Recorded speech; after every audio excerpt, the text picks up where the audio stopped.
नमस्कार, देवभूमि के दंगल में आप सभी का स्वागत है। मैं हूं आपके साथ गरिमा वाजपेयी। बात करेंगे दंगा करना पड़ेगा भारी, धामी का एक्शन जारी।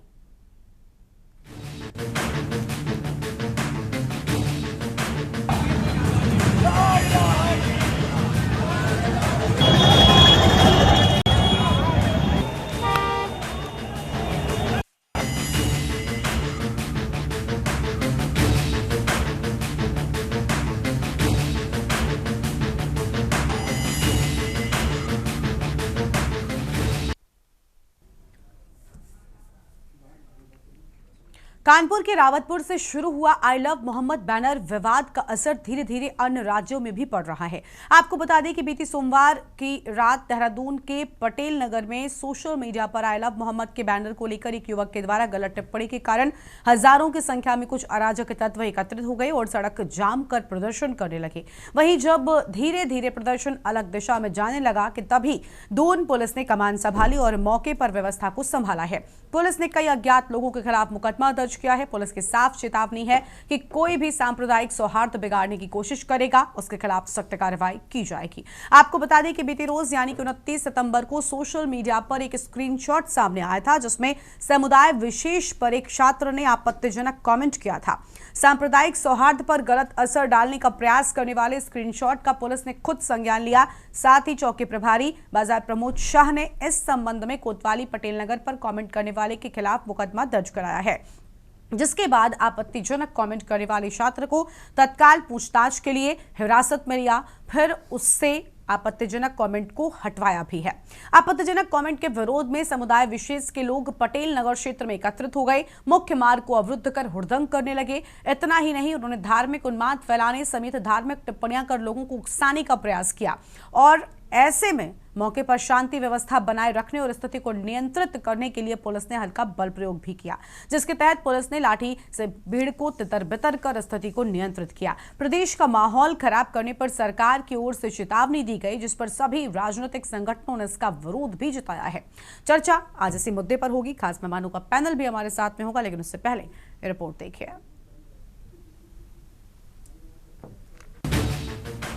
मुख्यमंत्री पुष्कर सिंह धामी ने इस विषय पर चिंता जताई है और अराजक तत्वों पर कार्रवाई के निर्देश भी दिए हैं। धामी ने कहा कि यह हमारे त्योहारों और धार्मिक अनुष्ठानों के दौरान अशांति और गड़बड़ी पैदा करने के उद्देश्य से एक जानबूझकर की गई साजिश है। इसके पीछे वो शक्तियां हैं जो भारत को मजबूत होते नहीं देख सकती, जो लोग पीएम मोदी के मार्गदर्शन में विकसित भारत के संकल्प में विकास को पचा नहीं पा रहे। अगर आप किसी से जुड़े हैं तो आपको उनके नाम की तख्ती लेकर घूमने का अधिकार किसने दिया? अगर आप किसी से प्यार करते हैं और उसका सम्मान करते हैं तो वो सम्मान तभी सच्चा है जब वो आपके व्यवहार में झलकता है और इस तरह की अराजकता इस धरती पर बर्दाश्त नहीं की जाएगी। ऐसे तत्वों के खिलाफ सख्त कार्रवाई की जाएगी, चाहे वो सरकारी संपत्ति हो या निजी संपत्ति। दंगाई कोई भी हो, उसे इसकी कीमत चुकानी होगी और ये बहुत सख्ती से किया जाएगा। देखिए, ये केवल हमारे त्योहारों और धार्मिक अनुष्ठानों के बीच में अशांति उपद्रव पैदा करने की एक बहुत सोची समझी साजिश है और इसके पीछे वही ताकतें हैं जो आज मजबूत होते हुए भारत को देख नहीं पा रही हैं, एक भारत श्रेष्ठ भारत का समर्थन नहीं करती हैं और तुष्टीकरण की राजनीति पर आश्रित हैं, जिनके पास आदरणीय प्रधानमंत्री श्री नरेंद्र मोदी जी के नेतृत्व में आज विकसित भारत के संकल्प को आगे बढ़ जो पचा नहीं पा रही हैं, देख नहीं पा रही हैं, ऐसी ताकतें लगातार अशांति और दंगा करवाने का लगातार प्रयास कर रही हैं, समाज में जहर घोलने का काम कर रही हैं। एक पोस्ट कल सोशल मीडिया पर एक धार्मिक पोस्ट के कमेंट किए गए थे और उस पर जो है काउंटर कमेंट में जो है एक 11वीं क्लास का पढ़ने वाला छात्र था, उसके द्वारा उसमें कुछ आपत्तिजनक टिप्पणी की गई थी। चूँकि संज्ञान में आते ही हमारी सोशल मीडिया टीम द्वारा इसको तत्काल उसको लड़के को ट्रेस किया गया था और उसको हिरासत में लेने के बाद उसकी जानकारी पूरी की गई थी और उसके द्वारा उस आपत्तिजनक पोस्ट को पुलिस द्वारा हटवाया भी गया। प्रदेश की आबो हवा को खराब करने वाले इस तरह के किसी भी समुदाय पर आखिर कब तक कार्रवाई होगी, ये तो आने वाला समय ही तय करेगा। लेकिन ऐसे समूहों को समर्थन करने की बात कहीं कहीं राजनीतिक को ही कहा जाता है। ऐसे में देश हित की बात करने वाली सभी राजनीतिक पार्टियों को भी इस बात को समझना होगा, वोटों की राजनीति के साथ प्रदेश हित को भी एक साथ खड़े हो, जिसके चलते सरकार सहित सभी सक्रिय पार्टियों ने इसका विरोध किया है। साथ ही प्रदेश की आबोहवा खराब होने की बात भी की है, जिसका जिम्मेदार भाजपा को ही बताया है। फिजाओं में जहर घोलने का जो कोई भी प्रयास कर रहा है उस पर कड़ी से कड़ी कार्रवाई होनी ही चाहिए। और कहीं ना कहीं ये शुरुआत तो स्वयं भाजपा ने की है। आप मुख्यमंत्री पुष्कर सिंह धामी जी का 4 साल का कार्यकाल देखिए, आखिर वो कौन है जो लगातार थूक जिहाद, लव जिहाद, लैंड जिहाद, नकल जिहाद का बात कर रहा है। तो जिहाद का जिसको अर्थ नहीं पता, अर्थ का अनर्थ कर रहे हैं, लगातार ध्रुवीकरण कर रहे हैं। उत्तराखंड क्रांति दल की जो अवधारणा रही है अपने राज्य स्थापना की, वो एक शांत प्रिय और एक शांतवादियों के राज्य के लिए थी। लेकिन वर्तमान से जो राष्ट्रीय दलों का जो चरित्र है और उनकी जो राजनीति इतनी गिर गई है कि वो अपने अपना राजनीतिक एजेंडा बढ़ाने के लिए जो दंगा फैलाते हैं, जो तुष्टीकरण की राजनीति करते हैं, जो जातिवाद की राजनीति करते हैं, जो धर्मवाद की राजनीति करते हैं। कि मोहम्मद का नाम लेना गुनाह हो अथवा नहीं हो, लेकिन इसमें जिस प्रकार से उनकी मानसिकता है, पुलिस पर पथराव करना और पुलिस को गालियां देना और अन्य आमजनों को तंग करना, वो किसी भी रूप में बर्दाश्त नहीं किया जाएगा। अपने अपने मजहब के अनुरूप पूजा पाठ पद्धति करने की सबको स्वतंत्रता है, लेकिन उसके आड़ में किसी अन्य को परेशान किया जाए, ये कदापि उचित नहीं है। इस घटना के संबंध में आईएसबीटी चौकी इंचार्ज हर्ष अरोड़ा की तहरीर के आधार पर कोतवाली पटेल नगर में कई अज्ञात लोगों के खिलाफ मुकदमा दर्ज किया गया है, जिसके बाद पुलिस भीड़ में शामिल उन लोगों को तलाश रही है जो माहौल खराब करने की कोशिश कर रही हैं। पुलिस का कहना है कि मामले में जो भी आरोपी होगा उसके खिलाफ कड़ी कार्रवाई की जाएगी। तो वहीं सभी राजनीतिक पार्टियों ने इसका विरोध भी जताया है। सवाल सिर्फ यही है कि प्रदेश में इस तरह के प्रदर्शन आखिर कौन करा रहा है, कौन देवभूमि की शांत हवाओं में नफरत का जहर घोल रहा है, जो अब सिर्फ जांच का विषय पर टिका है। अगर जल्द इसका पता कर अपराधियों पर कार्रवाई नहीं हुई तो आने वाले समय में इसका खामियाजा प्रदेश को भुगतना पड़ सकता है। Uttarakhand desk report. और इसी मुद्दे पर आज करेंगे विस्तार से चर्चा। खास मेहमानों का पैनल हमारे साथ में जुड़ रहा है। हमारे साथ में राजेश बिष्ट जी हैं, प्रदेश प्रवक्ता भारतीय जनता पार्टी कांग्रेस से। हमारे साथ में शांति प्रसाद जी हैं, प्रदेश प्रवक्ता है। और यूकेडी से हमारे साथ में शांति प्रसाद भट्ट जी हैं। और आम आदमी पार्टी से हमारे साथ में रविंद्र आनंद हैं, वरिष्ठ नेता हैं। और हिंदू रक्षा सेना स्वामी प्रबोधानंद गिरी जी हमारे साथ में हैं, राष्ट्रीय अध्यक्ष हिंदू रक्षा सेना की ओर से।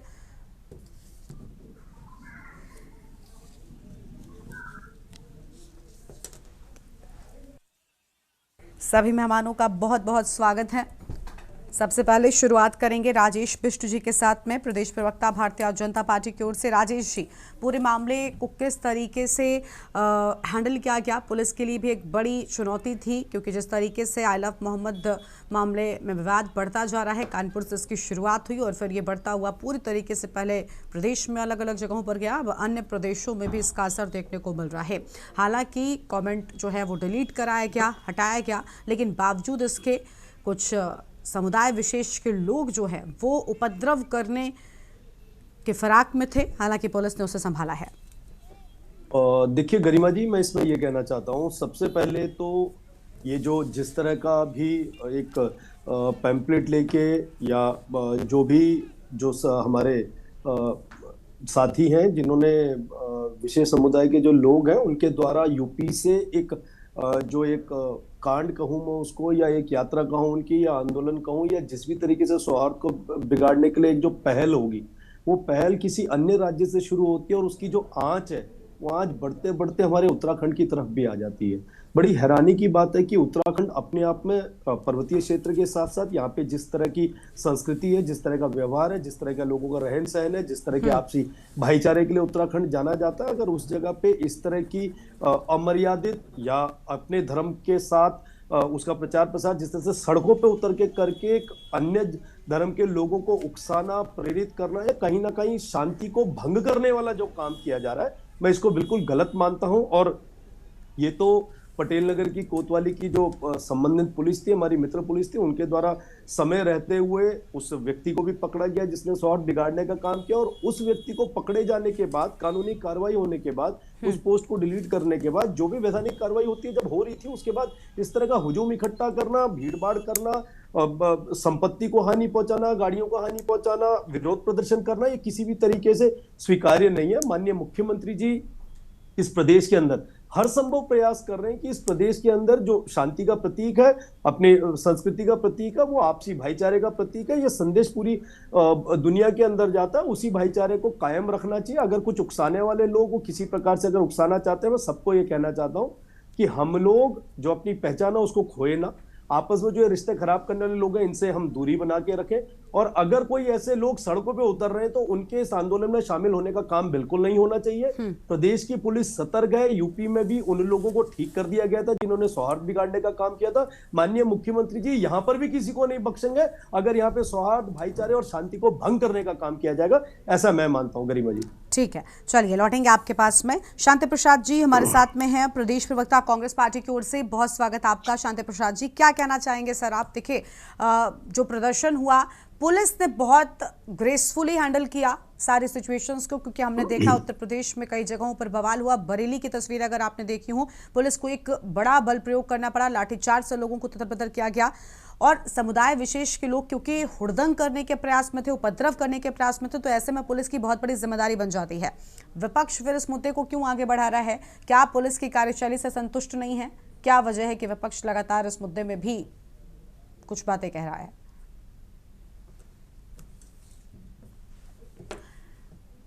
अनम्यूट कीजिए सर, अनम्यूट कीजिए, आपकी आवाज नहीं मिल रही है।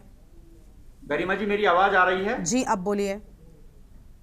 गरिमा जी देखिए, हमारे पास एक विधि सम्मत संविधान है जो हमको वाक और अभिव्यक्ति की स्वतंत्रता के साथ धर्म की आजादी की भी स्वतंत्रता देता है। लेकिन वही हमारा संविधान ये कहता है कि हम रूल ऑफ लॉ में हैं, विधि के शासन में हैं। हम कहीं जंगल में नहीं हैं, हम विधि के शासन में हैं और एक विधि से गवर्न होते हैं। हमारे पास एक संविधान है, इसलिए किसी को भी संविधान हाथ में लेने की जरूरत नहीं है और पुलिस को अपना काम करने देना चाहिए। जो भी लोग इस तरह की हरकत करते हैं निश्चित रूप से उन पर कार्रवाई होनी चाहिए। लेकिन मैं दूसरी बात ये कह दूं कि हर व्यक्ति को इस देश में अपने अपने धर्म को आबाद रूप से मनाने की, मानने की आजादी है। ये हमारी फंडामेंटल राइट्स में ऑलरेडी है। और अगर कोई व्यक्ति, किसी धर्म विशेष का व्यक्ति अपने किसी इष्ट देव को या अपने किसी पीर पैगंबर को मानता है तो उसमें कोई आपत्ति नहीं है। और ये किसी को अधिकार नहीं है कि कोई किसी धर्म विशेष के उनके पीर पैगंबर को, उनके इष्ट को, उनको नुकसान पहुंचाए, उनको अपमानित करे। और ये स्वाभाविक है कि जब ऐसा होता है लोग उस पर उद्वेलित होते हैं। पुलिस को चाहिए था कि बहुत शांतिपूर्वक तरीके से उसको हैंडल करती। नहीं, सुनिए शांति प्रसाद जी, सुनिए मेरी बात सुनिए। बहुत अच्छी बात है किसी एक समुदाय या हर एक समुदाय के धर्म की रक्षा के लिए खड़े होना। सारे धर्मों को देश के आपने कुछ गीत सुने हैं ना, जैसे कि हिंदू, मुस्लिम, सिख, ईसाई सब भाई भाई, ये पाठ हम सबको बचपन से पढ़ाया गया है। सभी धर्मों का सम्मान करना हमारा सनातन धर्म भी सिखाता है और हम उसी पर चलते हैं। और बाकी मुझे लगता है हर एक धर्म के लोगों को इसको करना चाहिए। लेकिन आप जो कह रहे हैं कि किसी का पीर पैगंबर का किसी को भी अपमान करना, मुझे लगता है किसी को हक नहीं है। लेकिन किसी को ये भी हक नहीं है कि जो कानून के खिलाफ चले जाना। अगर कोई जुलूस, कोई यात्रा हिंदू धर्म के लोग भी निकालते हैं, चाहे वो जन्माष्टमी हो, शिवरात्रि हो, कई सारी यात्राएं निकाली जाती हैं, धार्मिक यात्राएं हिंदू धर्मों की ओर से भी। लेकिन क्या बिना परमिशन निकालना ठीक है? क्या बिना पुलिस की जानकारी के निकालना ठीक है? और उसके बाद जब वहां पर पुलिस द्वारा रोका जाए तो उस पर विवाद करने लग जाना ठीक है? क्या गलत को चीख कर आप कभी सही कर सकते हैं? क्या चिल्ला देने से गलत सही थोड़ी हो जाएगा? मेरा कहने का मतलब ये है। मैंने आपको, गरिमा जी, मैंने पहले स्पष्ट कर दिया कि किसी को भी कानून हाथ में लेने की आवश्यकता नहीं है और किसी को भी ये छूट नहीं मिलनी चाहिए कि वो लॉ एंड ऑर्डर को खराब करे। ये किसी को छूट नहीं मिलनी चाहिए, वो छोटा हो, बड़ा हो, हिंदू हो, मुस्लिम हो, सिख हो, ईसाई हो, कोई भी हो। लेकिन ये सबको आजादी इस देश में कि वो अपने धर्म को माने, अपने पीर पैगंबर की इज्जत करे, उनको सर माथे पर रखे। और ये किसी को हक नहीं है कि किसी धर्म विशेष के, उनके धार्मिक चिन्हों को, उनके प्रतीक चिन्हों को, उनके इष्ट देवी देवताओं को, उनके पीर पैगंबरों के खिलाफ कोई अपमानजनक भाषा या शब्द या किसी तरह से उसको इस तरह से प्रचारित करे कि दूसरे को ठेस पहुंचे। ये किसी को अधिकार नहीं है। मैंने कहा ना कि हम रूल ऑफ लॉ में हैं। हम विधि के शासन में हैं। हो सकता है मैं हिंदू हूं, मेरी अपनी एक पवित्र पुस्तक है, दूसरा भाई मुस्लिम है, उसकी अपनी पवित्र पुस्तक। हम अपने अपने धर्मों को मानते हैं, लेकिन जब अपने घर से बाहर हम सड़क पर निकलते हैं तो हम सबका एक धर्म होता है और उस धर्म की एक पवित्र किताब होती है, वो संविधान होती है। उस संविधान को हम सबको मानना पड़ता है। इस देश में हर चीज के लिए नियम बना है। हम सड़क पर कैसे चलेंगे, कैसे ड्राइव करेंगे, उसके लिए विधि बनी हुई है। हम कैसे बात करेंगे, कैसे खाएंगे, कैसे रहेंगे, हर चीज की विधि है। इसलिए सबको विधि का पालन करना चाहिए। मैं यही तो कह रहा हूं कि रूल ऑफ लॉ में भाई हम जंगल में नहीं है। हम सबको, हम जितने नागरिक हैं देश के, चाहे नहीं तो फिर अगर उस लिहाज से तो देखें तो पुलिस की बड़ी तारीफ करनी चाहिए कि कम से कम कोई भी धार्मिक उन्माद ना पैदा होने पाए। उस लिहाज से पुलिस ने बड़ी अच्छे तरीके से हैंडल किया। अब ये देखिए, ये तो हम पिछले 5-8 सालों से इस प्रदेश में देख रहे हैं कि पुलिस किस तरह से चीजों को हैंडल कर रही है। ये तो किसी से छुपा नहीं है। ठीक है, मतलब सब कुछ सही कहेंगे, लेकिन आखिर में राजनीतिक दल के प्रवक्ता हैं, ये भी तो दर्शाना है। भारतीय जनता पार्टी ने पैदा किया है ये। कभी लव जिहाद, कभी थूक जिहाद। ये तो वैमनस्य वाली पार्टी, तो फैलाती ही वैमनस्य है। इनका जन्म ही वैमनस्य से हुआ है। तो आप कैसे कह सकते हैं? इस प्रदेश में 8 साल से पुलिस जो कर रही है वो किसी से छुपा नहीं है। इसलिए हम ये नहीं कह रहे कि पुलिस को क्लीन चिट दे देना चाहिए। इस उत्तराखंड में भारतीय जनता पार्टी के राज में पुलिस के कारनामे सबने देखे हैं। और अंकिता भंडारी हत्याकांड से अब राजीव प्रताप की जो हत्या हुई है उत्तरकाशी में, उससे लेकर क्या क्या जघन्य कांड इस प्रदेश में हुए और पुलिस की कारगुजारी सबने देखी है। धामी सरकार के नाक के नीचे क्या क्या हुआ सबने देखा। इसलिए गरिमा जी हमसे मत बुलाइए, आपको सब पता है। चलिए ठीक है, लौटते हैं आपके पास में। हमारे साथ में यूकेडी से केंद्रीय प्रवक्ता शांति प्रसाद भट्ट जी भी लगातार बने हुए। बहुत स्वागत सर आपका। शांति प्रसाद जी, क्या कहना चाहेंगे? पुलिस ने छात्र को हिरासत में लिया, उस कमेंट को हटवाया, धार्मिक उन्माद फैलने से रोका, लेकिन क्या वाकई पुलिस की कार्यशैली को कटघरे में खड़ा करना ठीक है? आप राजनीतिक दल हैं, राजनीति कीजिए। आप सोचिए, कई बार ये दंगे इतने बड़े हो जाते हैं कि स्थितियां बहुत खराब हो जाती हैं, लेकिन इनको रोकने का प्रयास किया गया। उत्तर प्रदेश से शुरुआत होती है। बरेली में जो तस्वीरें सामने आई वो बहुत परेशान कर देने वाली थी। पुलिस को बड़ा बल प्रयोग करना पड़ा था स्थितियों को संभालने के लिए। हालांकि यहाँ पर भी स्थिति वैसी हो रही थी, लेकिन समय रहते उसे संभालने का प्रयास किया गया। कहां कमी रह गई पुलिस की कार्यशैली में? क्या वाकई राजनीति से प्रभावित पुलिस का एक्शन था, या वाकई धार्मिक उन्माद को रोकने के लिए ये जरूरी था?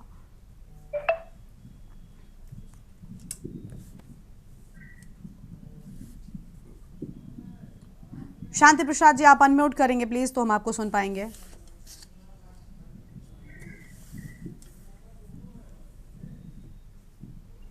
अनम्यूट कीजिए शांति प्रसाद जी, आपको सुन नहीं पा रहे हम। शांति प्रसाद भट्ट जी,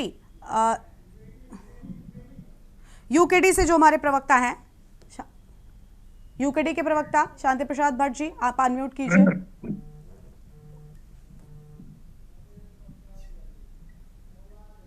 ठीक है, मुझे लगता है उन तक आवाज़ नहीं पहुंच पा रही है, हम उनके पास लौटने का प्रयास करेंगे।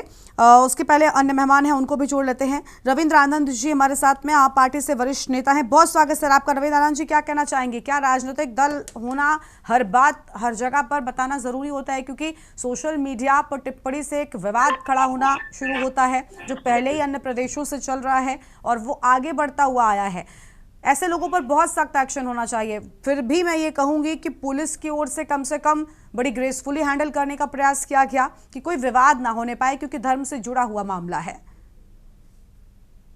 जी गरिमा जी, सबसे पहले मैं अपने जो पैनलिस्ट हैं, दो शांति प्रसाद जी हैं आज हमारे साथ, और स्वामी प्रबोधानंद गिरी जी महाराज जी हैं, और हमारे छोटे भाई राजेश बिष्ट जी हैं। मैं सबको प्रणाम करता हूं, नमस्कार करता हूं। और आपकी जो जनता हमें देख पा रही है, बहुत ही सुंदर आज विषय है और बहुत अच्छा विषय है। इस पर आवश्यक रूप से चर्चा होनी चाहिए। देखिए, मैं ये कहूंगा कि सबसे पहले जो संविधान की बात शांति प्रसाद जी ने भी कही।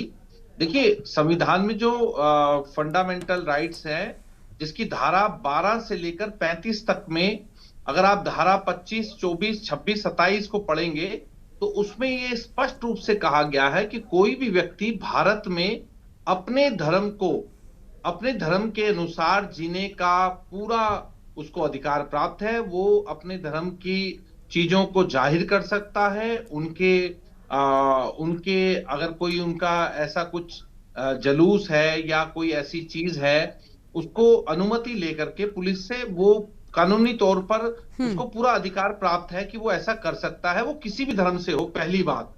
दूसरी बात जो आपने कही, मैं उस पर भी आ रहा हूं कि देखिए, हमें एक चीज समझनी पड़ेगी कि भारतवर्ष में भिन्न भिन्न प्रजाति के लोग रहते हैं, कई धर्मों के लोग रहते हैं।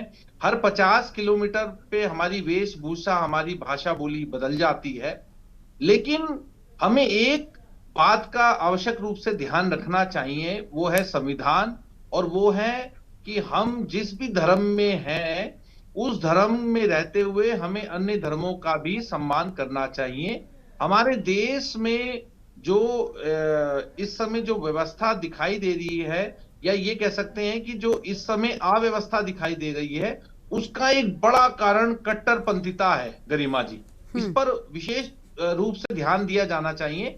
कट्टरपंथी मुस्लिम भी हो सकता है, कट्टरपंथी हिंदू भी हो सकता है, सिख भी हो सकता है, ईसाई भी हो सकता है। जब वो कट्टरपंथिता को पार करता है तो वो मुझे लगता है मानवता की हदों को पार करता है, और वो सिर्फ अपने धर्म को बड़ा मानता है, दूसरे के धर्म को छोटा मानता है, जिससे आपस में ये सब चीजें सामने आती हैं। मुझे लगता है कि देखिए, हम भारत के निवासी हैं, हम संविधान में, हमारा एक लिखित संविधान है और बहुत विस्तृत संविधान है, और संविधान ये कहता है कि जो भारत में रहने वाले लोग हैं सब भारतवासी हैं, और सभी भारतवासियों के लिए एक कानून है।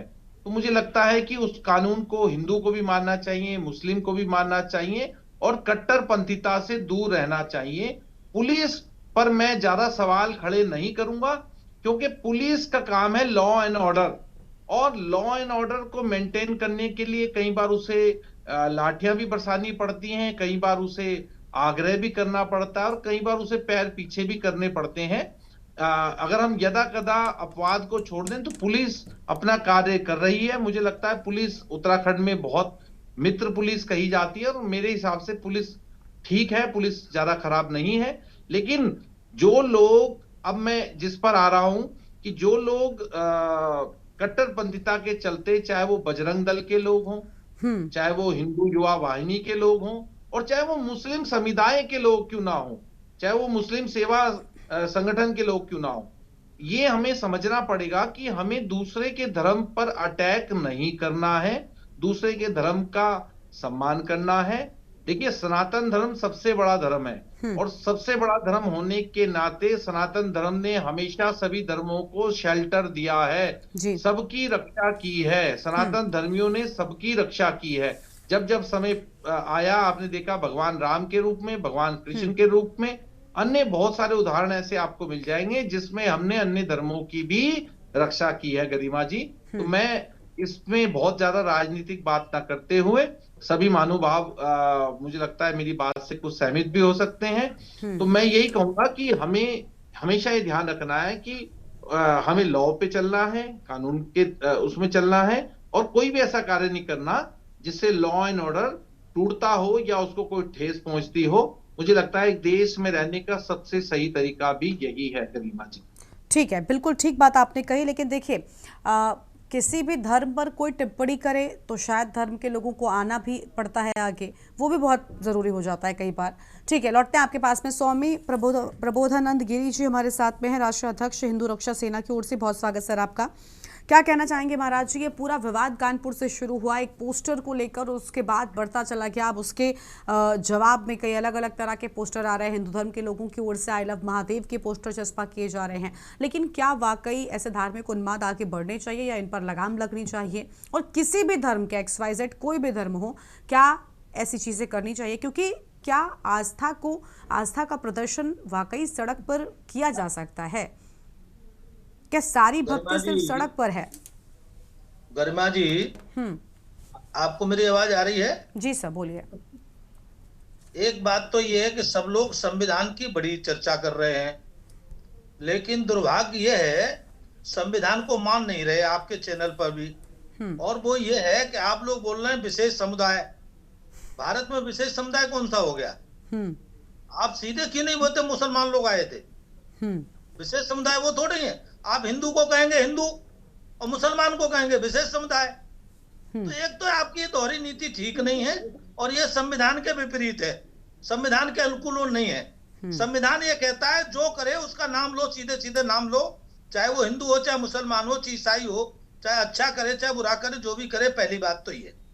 दूसरी बात ये है कि अगर इनको मोहम्मद साहब से बहुत प्रेम हो गया है, या मोहम्मद साहब से इनको बहुत प्रेम था, या अब हो गया है, तो ये अपनी दुकानों पे मोहम्मद साहब आई लव क्यों नहीं लिखते? अब मोहम्मद साहब की पट्टियां लेकर सड़क पे जाते हैं और सड़क पे उपद्रव करते हैं, बिना परमिशन के जाते हैं। ये किसने अनुमति दे दी? कौन सा संविधान इनको अनुमति देता है? और सड़क पे गुंडागर्दी करना और हिंदुओं को डराना, ये हिंदुओं को जो डराने की कल्चर शुरू हुई है, और ये दुर्भाग्य एक देवभूमि में भी शुरू हो गई है। इस पर लगाम लगानी चाहिए, और लगाम ऐसी लगानी चाहिए। मैं तो ये कहूंगा, पुलिस ने हल्की कार्रवाई की, पुलिस को थोड़ी कड़ी कार्रवाई करनी चाहिए, जैसे बरेली में की गई कि सड़क पर बिना अनुमति के गुंडागर्दी करने के लिए आने वाले लोगों का पिछवाड़ा लाल करना चाहिए, और उसकी पिटाई का वसूली करनी चाहिए इनसे। जी। इनके जो है संस्थान है, जो जहां पर ये षड्यंत्र बनते हैं, जहां योजना होती है, जहां पर ये हिंदुओं को डराने के प्लानिंग करते हैं, और कभी मोहम्मद का नाम लेकर के, कभी किसी का नाम लेकर के, ये बंद होना चाहिए। और मैं आपके चैनल से कहना चाहूंगा, ये केवल देवभूमि के स्वरूप को बिगाड़ने का षड्यंत्र है, और ये लगातार किया जा रहा है। कभी ये जो है चादर के नाम पर हिंदू मोहल्लों में प्रदर्शन करते हैं, चैनल पर प्रदर्शन करते हैं, ठीक है, और मनमानी करते हैं। परमिशन लेना समझते नहीं उचित के परमिशन लेनी चाहिए, तो परमिशन से इनका कोई मतलब नहीं। तो ऐसी परिस्थिति में ठीक है, आपकी आवाज नहीं मिल पा रही, लौटेंगे हम अपनी चर्चा को आगे बढ़ाएंगे अन्य मेहमानों के साथ में भी। देवभूमि के दंगल में एक छोटा सा ब्रेक के लिए आप रुक रहे, कहीं हो जाएगा, फौरन हाजिर होंगे। आप देख रहे हैं के न्यूज, खबरों का सारथी।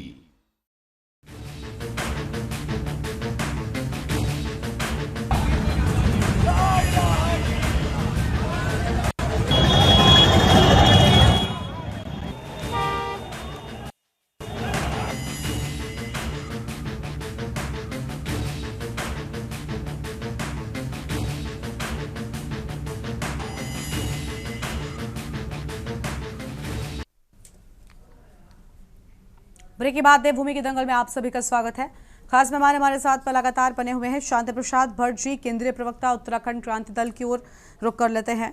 शांति प्रसाद जी, आवाज मिल रही है आपको हमारी? बिल्कुल मिल रही है। शांति प्रसाद जी, क्या कहना चाहेंगे? पुलिस का एक्शन कैसा था? राजनीतिकरण क्या इस मामले में होना चाहिए? देखिए गरिमा जी, हम सब लोग विधि के अधीन हैं, लोकतंत्रीय प्रणाली में हम जी रहे हैं, हमारा अपना संविधान है। कोई भी व्यक्ति कानून को हाथ में लेगा तो निश्चित रूप से उसके ऊपर कार्रवाई होगी। सबके समान अधिकार हैं, और उन अधिकारों के तहत ही मानव जीवन को अपने कार्यक्रम करने चाहिए, वरना लोकतंत्र में जो व्यक्ति कानून का उल्लंघन करता है उसके ऊपर कार्रवाई होती है।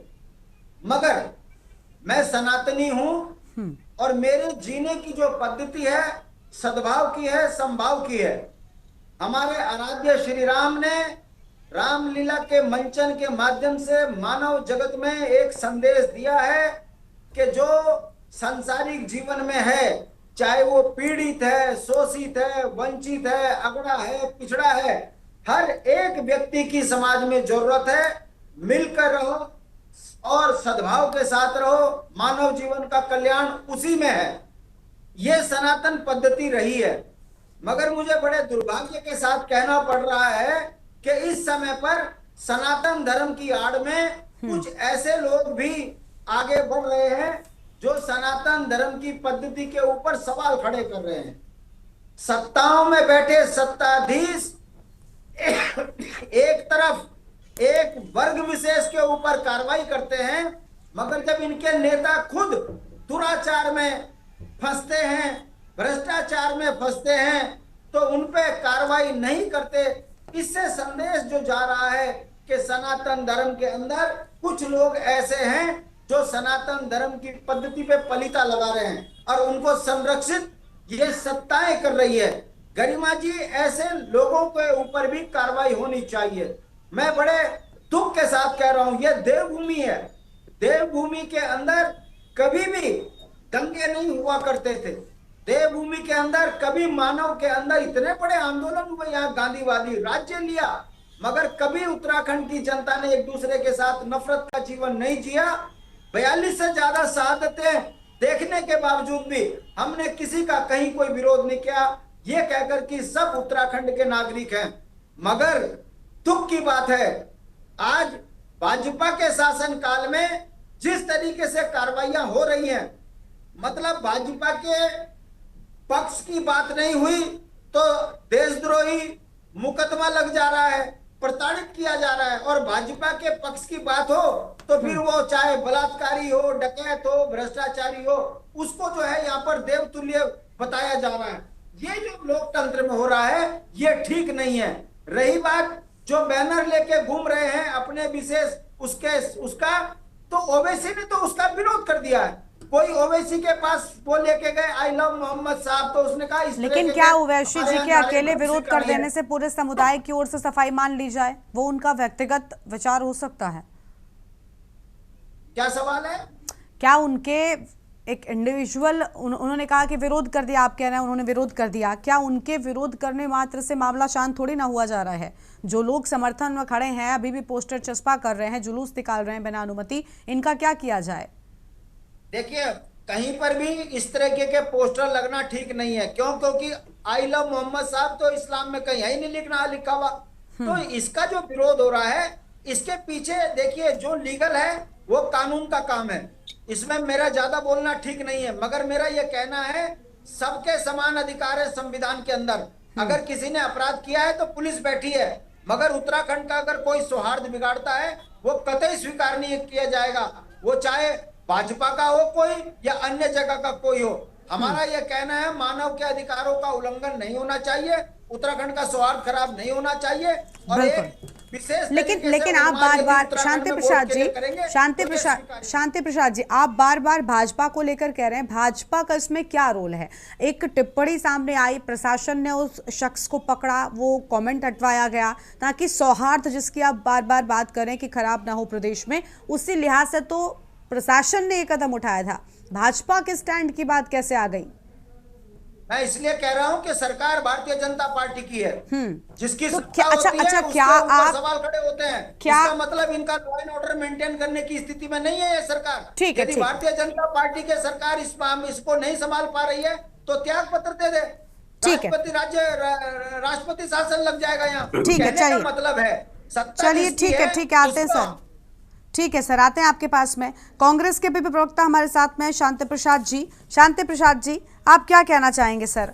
क्या अभी जो यूकेडी के प्रवक्ता शांति प्रसाद जी ने कहा, आज दोनों लोगों का आपका एक ही नाम है, आप संतुष्ट नहीं हैं? क्या वाकई प्रदेश में प्रशासन लॉ एंड ऑर्डर को मेंटेन कर पाने में नाकामयाब है? और अगर है तो फिर इस स्थिति को इतनी आसानी से इतनी जल्दी संभाल कैसे लिया गया?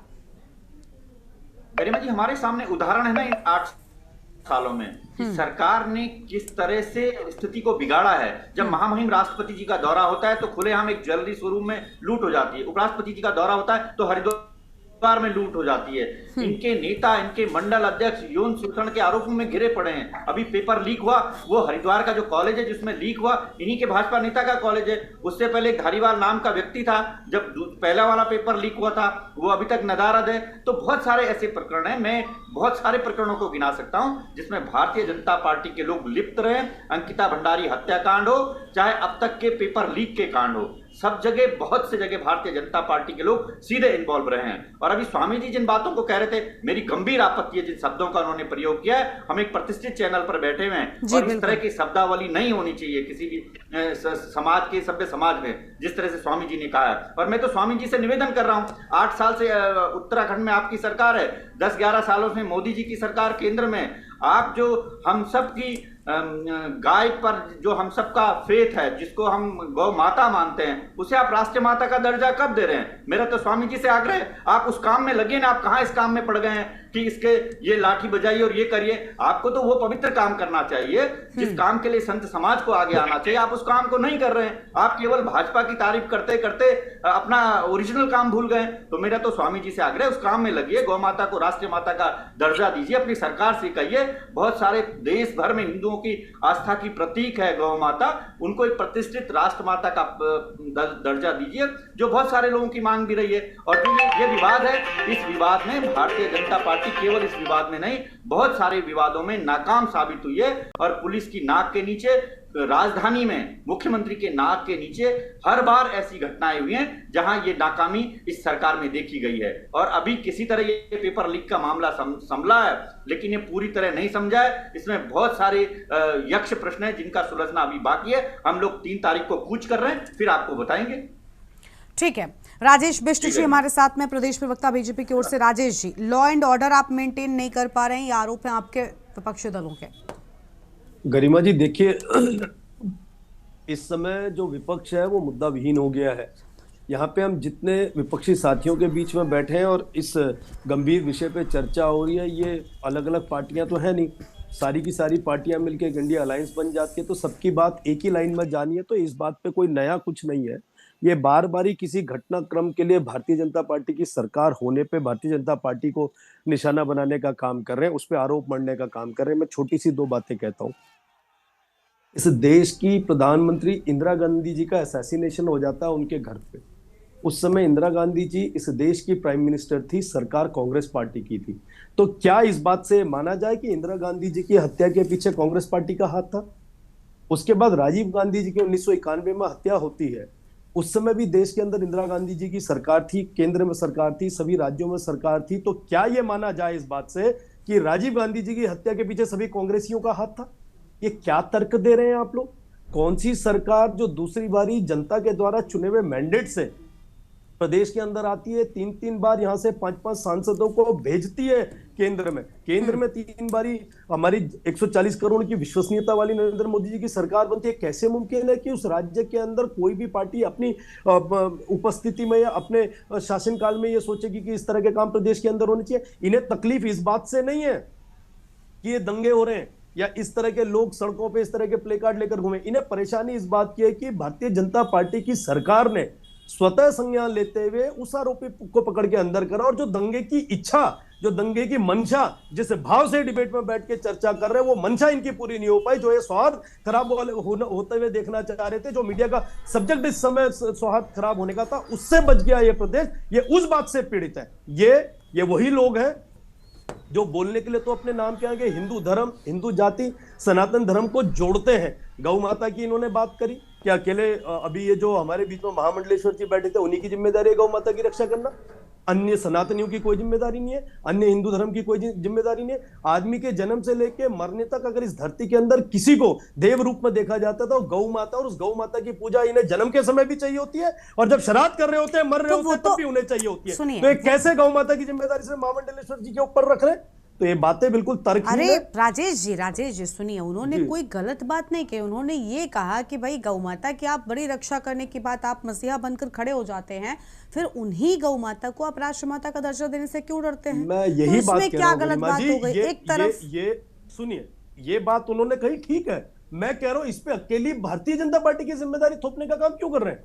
क्योंकि अकेली भारतीय जनता पार्टी तो ठेका ले लेती है ना कई बार, भगवा रक्षा की और सनातन रक्षा की, इसमें कोई दो राय नहीं है। आप तालियां ले लेंगे और गालियां नहीं लेंगे, ऐसे कैसे चलेगा? गरिमा जी, एक तरफ जब ये चुनावी टाइम पर एजेंडे के रूप में मुस्लिम यूनिवर्सिटी खोलने के लिए प्रस्ताव अपने लोगों के बीच में रख सकते हैं, बार बार इस स्वार्थ को खराब करने के लिए हिंदू मुस्लिम कर रहे हैं। आप देश का आंकड़ा पिछले 15 सालों मैं फिर भी बोलूंगी, हरीश रावत ने सफाई दी थी कि इसमें क्या बुराई है। अगर वो सफाई देते रहे, वो तो स्टिंग ऑपरेशन पे भी सफाई दे रहे, सीबीआई का नोटिस आ रहा तो कहीं की बात कहीं ले जाने का फायदा मतलब थोड़ी है। नहीं, कहीं की बात कहीं ले जाने का मतलब थोड़ी है। वही सफाई देने के कारण ही फिर आप कहते हैं कि मैं बोलने नहीं देती आपको। मैं ये बात कहना चाहता हूं कि ये भारतीय जनता पार्टी की सरकार है कि देश के अंदर और प्रदेश के अंदर अगर अभी हिंदू मुस्लिम नहीं हो पाया है, दंगों के बचाव हुआ है, सौहार्द खराब नहीं हुआ है, शांति बनी हुई है, तो ये भारतीय जनता पार्टी की ही वजह से मुमकिन हो पाया। नहीं तो आप पिछला रिकॉर्ड उठा के देखिए, कांग्रेस के शासनकाल के अंदर इस देश के अंदर जो भी दंगे हुए, जब दंगे हुए, जब हिंदू मुसलमान हुआ है, तो उसमें कांग्रेस पार्टी की सरकार इस देश और राज्यों में चलती हुई दिखी है। तो ये जिम्मेदारी सौहार्द संभालने की, शांति बनाने की सभी की। और आज तो हमारी खुशकिस्मती है कि ऐसे महत्वपूर्ण दिन नवदुर्गा में हमारे दो शांति भाई यहाँ पे बैठे हैं, और शांति का संदेश इनके नाम के साथ साथ इस प्रदेश को मिलना चाहिए। तो मैं इनसे उम्मीद करता हूं कि इंडिया टीम के हिस्से से हटके अपने स्क्रिप्ट और अपने एजेंडे से बाहर आके ये ऐसे मौके पे अपनी कोई सही राय दें, ताकि इस तरह के दंगे इस प्रदेश के अंदर दोबारा ना हो। चलिए, बहुत अच्छी बात है, लेकिन देखिए, मैं सिर्फ शांति प्रसाद जी के लिए ये बिल्कुल नहीं कहूँगी। नाम अगर ऐसे सार्थक होने लग जाएं तो फिर क्या कहना। कई बार बैठते हैं भारतीय जनता पार्टी के भी कई सारे प्रवक्ता, मैं ये शांति प्रसाद जी के लिए ही नहीं कह रही, भारतीय जनता पार्टी के भी कई प्रवक्ता बैठते हैं, और अगर आप नामों को लेकर ही वो करेंगे तो फिर तो उम्मीद करना छोड़ दीजिए। चलिए ठीक है, रविंद्र आनंद जी का रुख कर लेते हैं, वरिष्ठ नेता आम आदमी पार्टी की ओर से। रविंद्र जी, उनका कहना है कि अगर अभी तक हिंदू मुस्लिम इस देवभूमि तक नहीं पहुंचा है तो इसके लिए उनकी पार्टी जिम्मेदार है, लेकिन क्या वाकई ऐसा है? क्योंकि पिछले कुछ समय पर गौर करें अगर आप, तो वाकई अब हिंदू मुस्लिम जैसी चीज़ें, क्योंकि अब तक ये उत्तराखंड में नहीं हुआ करती थी, देवभूमि है, मुद्दे थे, स्थानीय मुद्दों को लेकर चर्चा थी, राजनीति भी उन्हीं स्थानीय मुद्दों से जुड़ी हुआ करती थी, बेरोजगारी, पलायन, ये सारी चीज़ें खूब चर्चा में रहती थी, इसी को लेकर राजनीतिक दल लड़ते भिड़ते थे। लेकिन अब हिंदू मुस्लिम, अन्य प्रदेशों का प्रभाव कह लीजिए प्रदेश पर आपके पड़ रहा है, वो चीज़ें साफ तौर पर नजर आती है, और अब उन पर राजनीति होने का प्रयास होता है। कई सारे मामले, ये सिर्फ एक अभी आई लव मोहम्मद विवाद नहीं है, इसके पहले के भी हैं। लेकिन कैसे ये कह सकते हैं कि भारतीय जनता पार्टी ने भी साफ तौर पर कहा, प्रवक्ता ने, कि हम ही हैं जो इतने सालों से चीज़ों को मेंटेन करके रखे हुए हैं। क्या वाकई ऐसा है? जो सच्चाई है वो आप मुझसे कहलवाना चाह रही हैं, तो मैं कह देता हूँ। वास्तविकता ये है, देश में और प्रदेश में अगर सांप्रदायिक दंगे हुए हैं तो सिर्फ और सिर्फ बीजेपी के कारण हुए हैं। आप भी जानते हैं, हमारे सारे प्रवक्ता भी जानते हैं, हमारे राजेश भिष्ट जी भी जानते हैं। हर बात को ये जिहाद का नाम दे देते हैं, कभी ये लव जिहाद कहते हैं, कभी ये थूक जिहाद कहते हैं, और अब तो हद तब हो गई जब इन्होंने पेपर लीक हो जाने पर उत्तराखंड में पेपर जिहाद नाम दिया। तो देखिए, ये धर्म से जोड़ना और आपस में फूट कराना, आपने देखा होगा भारतीय जनता पार्टी के जो राष्ट्रीय नेता हैं जितने भी, वो जितने भी उन्होंने बयान दिए हैं सब विवादित हैं। कहीं ना कहीं वो मुस्लिम धर्म के खिलाफ जानबूझ करके, देखिए मैं क्या कह रहा हूं कि जानबूझ करके इसलिए देते हैं बयान जिससे कि माहौल उनके पक्ष में बन सके। वरना अगर आप ये भी देखेंगे कि जितने बीजेपी के बड़े नेता हैं जो टॉप लीडरशिप में हैं, उनके घर में जो उनके जमाता हैं, जमाई हैं, वो सब मुस्लिम वर्ग से आते हैं। आप अगर देख लें, नकवी जी को देख लें, शाहनवाज हुसैन जी को देख लें, ये सब लोग जिन घरों से जुड़े हैं, जिन घरों की बेटियां इनके घर में हैं, वो सब भाजपा के टॉप लीडरशिप से हैं। लेकिन मेरा यहाँ पर कहना ये है कि देखिए, बड़ी सीधी सी बात है, जो मैंने पहले भी कहा कि कट्टरपंथीता कभी भी नहीं होनी चाहिए किसी भी देश में। हम आज अगर फिलिस्तीन की हालत देखें, पाकिस्तान की हालत देखें, बांग्लादेश की हालत देखें, किसी भी देश की हालत देखें, तो वहां पर कट्टरपंथीता के हावी होने के कारण ही ऐसी स्थितियां उत्पन्न हुई हैं कि आज वहां पे इंसान को इंसान नहीं समझा जाता। तो मैं सिर्फ इतना कहना चाहता हूं, मानवता के नाते, इंसानियत के नाते, हमने कोविड में जो देखा, हमने ये देखा कि कोविड में कोई जाति, कोई धर्म मायने नहीं रख रहा था। उस समय लोग ये कह रहे थे कि भाई जिसको प्लेटलेट्स चाहिए थी, या जिसको ब्लड चाहिए था, या जिसको ऑक्सीजन चाहिए थी, कौन ऑक्सीजन सप्लाई कर रहा था? कोई मुस्लिम कर रहा था, तो कहीं हिंदू मुस्लिम को कर रहा था।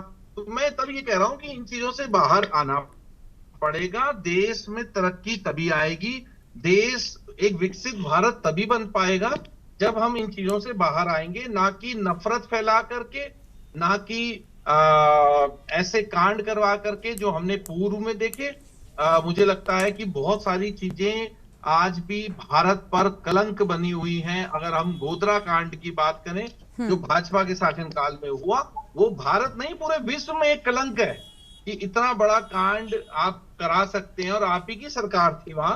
और राजेश भाई, बोलने से पहले जरूर हमें सोचना भी पड़ेगा। एक दूसरे पर जब हम आक्षेप लगाएंगे तो ठीक है। अब शांति प्रसाद भट्ट जी से जवाब लें। ठीक है, पहले शांति प्रसाद जी को जोड़ते हैं। ठीक है रविंद्र जी, हम लौटेंगे आपके पास में। शांति प्रसाद जी, अभी एक बड़ी अहम बात रविंद्र जी ने कही। उनका कहना है कि भाई हिंदू मुस्लिम मुद्दा कहाँ से शुरू हुआ, और एक अगर मोटे मोटे स्तर पर देखें, हर पार्टी जातिगत समीकरणों को भी साधने का प्रयास करती है, और अगर उसी जातिगत समीकरण की बात करें तो बड़ा स्पष्ट है। मैं नहीं नाम लूंगी किसी भी दल का या किसी भी समुदाय का कि कौन सा दल किसके साथ में, कौन से समुदाय के ज़्यादातर वोट किसके लिए रहते हैं। वोट बैंक के लिहाज से कई बार लोग जो है ना बिना वजह समर्थन में भी आ जाते हैं और बिना वजह विरोध में भी खड़े हो जाते हैं। भारतीय जनता पार्टी की माउथ पब्लिसिटी किस चीज़ को लेकर है, जग जाहिर है, दुनिया में विख्यात है, ऐसा नहीं है कि कोई ज्ञात नहीं है। क्या उसका ही फायदा उठाकर ये काम किया जा रहा है? क्या उसी चीज़ को मजबूत करने के लिए काम किया जा रहा है? क्या उसी चीज़ को ध्यान में रखकर ऐसे मामलों में टिप्पणियां आती हैं दलों की ओर से? अभी Bharatiya Janata party paper leak जिहाद की में फंसी है, और धामी जी को है धरना स्थल पर जाकर युवाओं के लिए सीबीआई जांच की मांग को मानना पड़ा है। अब भारतीय जनता पार्टी अपनी पुरानी पिच में आना उसका स्वाभाविक काम है। वो जानती है इस समय पर पूरे राज्य के अंदर भाजपा के खिलाफ माहौल है, तो आ गए फिर वो हिंदू मुस्लिम में होने लगे झगड़े। नहीं तो क्या ये डाइवर्ट करने के लिए है क्या? बिल्कुल 100%। 10 साल की सत्ता में रहकर ये ना तो नौजवानों को रोजगार दे पाए, ना उत्तराखंड की बेटियों को सुरक्षित कर पाए, ना उत्तराखंड के संसाधन बचा पाए, ना उत्तर प्रदेश से हमारी संपत्ति हमको लौटा पाए, ना उत्तराखंड के अंदर सौहार्दपूर्ण वातावरण बना पाए, ना पहाड़ से पलायन रोक पाए, ना राजधानी का पता है, ना नौकरी का पता है। ऐसी स्थिति में इनकी उपलब्धि क्या हो सकती है गरिमा? केवल ये कि झगड़े करा दो। अब आप लगा लीजिए अखबार इनके, पूंजीपति इनके, अब कल 3-4 दिन तक अखबार में रोज चलेगा हिंदू मुस्लिम हिंदू मुस्लिम। उसके बाद फिर आम लोगों को पता लगता है कि भारतीय जनता पार्टी जो है इस राज्य का सौहार्द बिगाड़ रही है। यहाँ गाल बजाने से कुछ नहीं होगा। मैं पूछना चाहता हूं गरिमा आपके माध्यम से, सत्ता में बैठे हैं भाजपा के नेता, तो क्या भाजपा का शासनकाल में अगर इस तरीके के दंगे शांतवादियों में होते हैं तो इसका दोष किसको दिया जाए? कांग्रेस को या विपक्ष को? भाई कैसे ये मामला हो गया?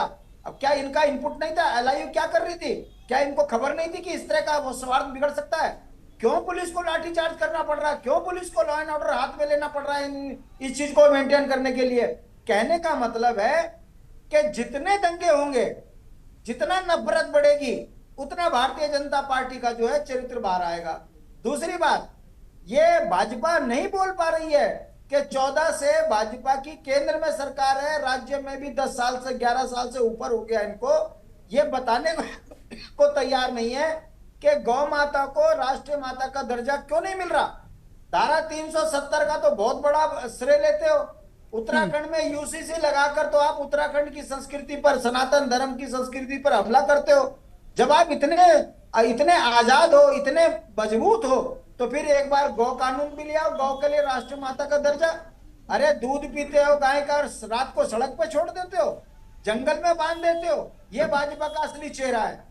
जब इनसे गौ पर बात करो तो ये अगले बगले झांकते हैं, और जब सनातन पर बात करो तो अगले बगले झांकते हैं। मैं आपके माध्यम से पूछना चाहता हूं, श्रीमद जो है राम, उसमें आप देख लीजिए, रामायण में साफ लिखा है राम का चरित्र जो था वो पीड़ित, शोषित, वंचित, अगड़े पिछड़े सबको साथ लेके चलने का था।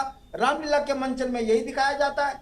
मगर भाजपा के शासन काल में रामचरित्र क्या है भाजपा का? देख लीजिए, नफरत, लूट, बलात्कार, झगड़े, ये चरित्र भाजपा का है, ये सनातन नहीं है। मुझे चिंता इस बात की है कि ऐसे सनातन धर्म की भाजपा जो प्रचार कर रही है इसका विरोध होना चाहिए।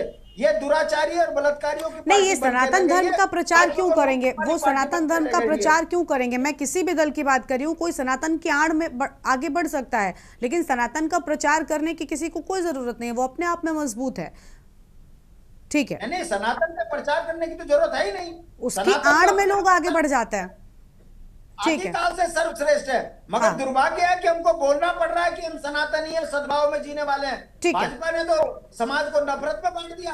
पहले स्वर्ण को दलितों से लड़ाया, हिंदू को मुस्लिम से लड़ाया, जातिगत वो वोट बैंक का मुद्दा होता है ना, वोट बैंक का मुद्दा होता है ना, इस वजह से चीजें हो जाती है। चलिए ठीक है, अभी राजेश जी हमारे साथ में लगातार बने। राजेश जी, आरोप बड़े हैं आपके ऊपर, मतलब दल के ऊपर कह रही हूं मैं, कि एक तो ये कहा गया कि अभी पेपर लीक का जो मामला चल रहा था, इससे ध्यान भटकाने के लिए भी इस विवाद को तूल दिया जा रहा है, और दूसरी ओर ये कि कई बार वोट बैंक साधने के लिए, जातिगत समीकरणों को संभालने के लिए भी कई सारी टिप्पणियां आती है जिनका कोई मतलब नहीं होता। क्या वाकई ऐसा किया जा रहा है? क्योंकि आरोप लगाए जा रहे हैं, लॉ एंड ऑर्डर मेंटेन न कर पाने की भी बात कही गई है।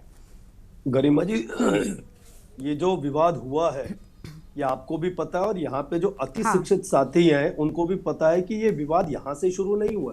बिल्कुल, ये विवाद पड़ोसी राज्य से शुरू हुआ है, और उस पे जो पीछे से प्रायोजित करने वाले लोग हैं, वो कोई बहुत, मुझे बोलने में कोई गुरेज नहीं है कि कोई बहुत बड़ी बात नहीं कि यहाँ हम में से जो कुछ साथी बैठे यही पीछे से इसको प्रायोजित कर रहे हो और अपनी राजनीतिक एक दूसरे पर आरोप प्रत्यारोप वाला ही चलेगा मामला। आज जो नहीं वही मैं कह रहा हूँ, आरोप जिस प्रकार से हम वो आप पर लगाएंगे, आप उन पर लगाएंगे, कर रहे हैं, मैं वही बात कह रहा हूँ कि कोई बड़ी बात नहीं है कि जो साथी हमारे यहाँ बोल रहे हैं कि सुबह हम गाय का दूध निकालते हैं, ठीक है, एक एक सुबह जो गाय का दूध निकाल रहे हैं, सुबह गाय का दूध निकाल। शांति प्रसाद जी और रविंद्र जी, आप लोग प्लीज थोड़ी देर उनको सुन लीजिए, एक एक करके बोलते हैं। हाँ, आप राजेश जी कंटिन्यू करिए। जो साथी या सुबह गाय का दूध पी के शाम को छोड़ने की बात कर रहे हैं, हम तो नहीं छोड़ते हैं। हाँ, ये लोग छोड़ते हो ये बात अलग है, लेकिन आजकल हो क्या रहा है कि गाय तो छोड़ दी है, लेकिन सुबह के समय पे उसका दुष्प्रचार करने के लिए सड़कों पे हम सरकार को कोसने का काम कर रहे हैं। बार बार बात आ रही है कि गाय को, गौ माता को हमारी राष्ट्रीय माता का उस पर दर्जा दिया। मैं बिल्कुल सहमत हूं इस बात से। क्या आप लोगों के द्वारा सनातनी होने के नाते, हिंदू धर्म के अनुयायी होने के नाते, उस धर्म के व्यक्ति होने के नाते आपकी जिम्मेदारी नहीं है कभी सरकार को भी इस ओर पे हम एक दो लाइनें लिख कर देते कि हमारी गौ माता को राष्ट्रीय दर्जा मिलना चाहिए? आपने कभी इस तरह की पहल की है? तो ये बात, ये गेम यहाँ मत खेलिए। आप लोगों की मंशा हर आंदोलन को, एक मिनट शांति भाई, अरे एक एक करके शांति प्रसाद जी प्लीज, आप उनको बोलने नहीं देंगे तो फिर कैसे चलेगा? हाँ, जल्दी से बोलिए। मैं वैसे भी नहीं बांट सकता, आप तो परम ज्ञानी है प्रभु, मैं जानता हूं। ये परम ज्ञान का ही तो कारण है कि जितने आंदोलनों को आप हाईजैक करने के लिए जाते हैं वहां की जो आंदोलन में बैठे साथी होते हैं आपको शांतिपूर्वक तरीके से मंच से बाहर कर देते हैं। पर कल ही मैंने आपका कार्यक्रम सुना, आपके साथ ये आशुतोष जी बोल रहे हैं कि छोटे छोटी दुकानों में मत बैठो। आप राजनीतिक दल में खुद को एक दुकान का हिस्सा मानते हो, इसीलिए आप प्रधान तक के पद को नहीं जीत पा रहे हो। अभी ताजा चुनाव हुए, आप एक ब्लॉक प्रमुख नहीं बना पा रहे हो, सपने आप सांसद और विधानसभा जाने के कर रहे हो। आपके साथी का समर्थन लिया हमने, आपके साथियों का समर्थन लिया हमने 12 से 17 में समर्थन लिया। क्या किया आपने पार्टी का चुनाव चिन्ह खो दिया, अपना कार्यालय खो दिया आप लोगों ने। तो आप यूकेडी पर चर्चा क्यों कर रहे हैं? राजेश जी, अगर आपको वक्त दिया जा रहा है, आपको अपने पक्ष में बोलना है, अपने बचाव में बोलना है, आप उनको लेकर क्यों चर्चा कर रहे हैं? शांति भाई, आप लोग जब जिस भी आंदोलन को हाईजैक करते हैं वहां पूरी टीवियों में राजेश जी, मैं बार बार कह रही हूं, उनसे आगे बढ़िए। आपको उठा के बाहर कर देते हैं, इसलिए आप लोगों के पास कोई मुद्दा नहीं है। जल जंगल जमीन आपका दिखावा है। अगर आप लोग जमीन में तो जल जंगल जमीन की आपने कितनी रक्षा कर ली? यही मुद्दा तो अभी प्रदेश में बना हुआ है ना। ऐसा तो है नहीं कि आपने इसके लिए बहुत कुछ बड़ा कर दिया। आप उनसे व्यक्तिगत चर्चा पर क्यों जा रहे हैं? मैं बार बार आपसे कह रही हूँ, आप पर जो आरोप लगे आप उस पर सफाई दीजिए ना। उन्होंने सरकार पे व्यक्तिगत टिप्पणी की है, वो सरकार पे व्यक्तिगत टिप्पणी ना करें। सरकार पर व्यक्तिगत करेंगे तो मेरे को बात का जवाब देना होगा। सरकार के पक्ष में मुझे कहना होगा कि जो यहाँ पे ढोंग रचने का काम कर रहे हैं, ये ढोंग ना रचें। अगर ये वाकई इस धरती से प्यार करते हैं, वाकई अपनी पार्टी के समर्थन में खड़े होते हैं, तो जरूर जनता के बीच में जाके बात करें। आप कहीं पे चुने नहीं जा रहे हैं, इसलिए डिबेट का हिस्सा बन रहे हैं। ये तो नहीं, देखिए कोई अगर कोई दल अगर देखिए, वो आपके स्तर के यूकेडी के लोग हमेशा ये बात कहते हैं कि हम शायद रिसोर्सेज से इतने मजबूत नहीं हैं, वो चुनाव में आपके इतनी फंडिंग नहीं पाते, वो चुनाव में आपके इतना खर्च नहीं कर सकते, वो बार बार ये कहते हैं। और अगर कोई दल चुना नहीं जा रहा है, ये इतने मात्र से आप उसकी बात का जवाब देने से नहीं बचेंगे। इतना मात्र से आपको ये हक नहीं मिल जाता कि आप उसके लगाए आरोपों पर कुछ भी कहने लग जाएंगे। आपकी जिम्मेदारी बनती है, और वो विपक्ष में बैठे हैं, विपक्ष को जनता के बराबर माना गया है, तो आपका जवाब देना बनता ही बनता है। सुनिए, आप यहाँ पे टीवी की डिबेट पर बैठे हैं, आप हम सबसे डिबेट ले पे बैठ के हमसे ले रहे हैं। आपका जो एक कैमरामैन है भाई, वो क्यों नहीं ले रहा है आपकी जगह पे बैठ के हमसे बात? वो भी तो हिस्सा है आपके चैनल का, वो आपकी जगह पे बैठ के हमसे क्यों नहीं सवाल कर रहा है? नहीं तो क्या एक दल आपसे सवाल नहीं पूछ सकता? क्या एक दल आपसे सवाल नहीं पूछ सकता? बहुत बन रहे हैं, रोज बन रहे हैं दल, पूरे प्रदेश के अंदर खूब दल है, रोज दल बन रहे हैं। उन दलों का अस्तित्व तब है जब जनता आप उन दलों के अस्तित्व की चिंता क्यों कर रहे हैं? आप उन दलों के अस्तित्व की चिंता क्यों कर रहे हैं? आप प्रदेश की चिंता कीजिए, आप मुद्दों की चिंता कीजिए, आप जवाब दीजिए जो प्रदेश में हो रहा है। आपको यूकेडी के भविष्य की चिंता करने की कोई जरूरत नहीं है, उसके लिए उनकी अपनी पार्टी के नेता हैं। देखिए, और चर्चा यूकेडी के भविष्य पर नहीं है। बिल्कुल सर, नहीं, कोई भी पार्टी अगर अनर्गल बयानबाजी करेगी तो उसके अस्तित्व की बात इसलिए करनी पड़ेगी। ये इसको कहते हैं इंडिविजुअल टिप्पणी, इसको कहते हैं व्यक्तिगत टिप्पणी, जिसकी कोई जरूरत नहीं होती। मैं आपसे सारे सवाल करूंगी भाजपा प्रवक्ता होने के नाते। राजेश बिष्ट जी कौन है मुझे नहीं पता, आप बीजेपी के प्रवक्ता है मेरे लिए। मैं या XYZ किसी की भी बात कर रही हूँ आपसे, मैं उसी अस्तित्व पे बात कर रहा हूं। तो आप शांति प्रसाद जी के दल को लेकर क्यों चर्चा कर रहे हैं? किसी भी दल पर आप चर्चा नहीं कर सकते, ये व्यक्तिगत टिप्पणी होती है, इसका कोई मतलब नहीं होता। मेरी पार्टी पे सुनिए, अगर मेरी पार्टी पे सवाल उठेगा तो उनके अस्तित्व पे सवाल उठेगा। अगर ये जनता द्वारा चुने गए हैं, आप सत्ता में बैठे हैं, जनता आपसे सवाल पूछेगी तब आप वही पार्टी तो है ना। जब जनता आपसे सवाल पूछे तो आप जनता को भी कह देते हैं कि ये तो विरोधी है, ये किसी दल से कनेक्टेड है। ये सबसे आसान होता है ये कहना।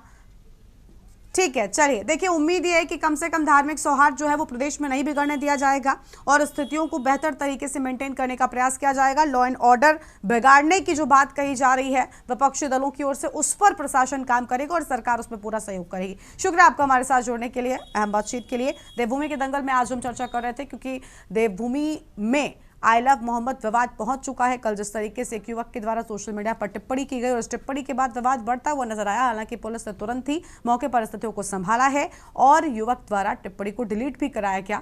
बाद में हालांकि स्थितियां बिगड़ती हुई जब नजर आई तो पुलिस ने लाठीचार्ज भी किया। लेकिन अब विपक्षी जो है वो इस पूरे विवाद पर सत्ता पक्ष पर यह आरोप लगा रहे हैं कि असल मुद्दों से ध्यान भटकाने के लिए धार्मिक सौहार्द को बिगाड़ने का प्रयास किया गया है। देवभूमि के दंगल में इतना ही। आप देखते हुए के न्यूज़ इंडिया। नमस्कार। गोल्डी मसाले लाए हैं फ्रेश लॉक टेक्नोलॉजी जो रखे मसालों को हर समय फ्रेश। गोल्डी मसाले। आप देख रहे हैं के न्यूज़, खबरों का सारथी।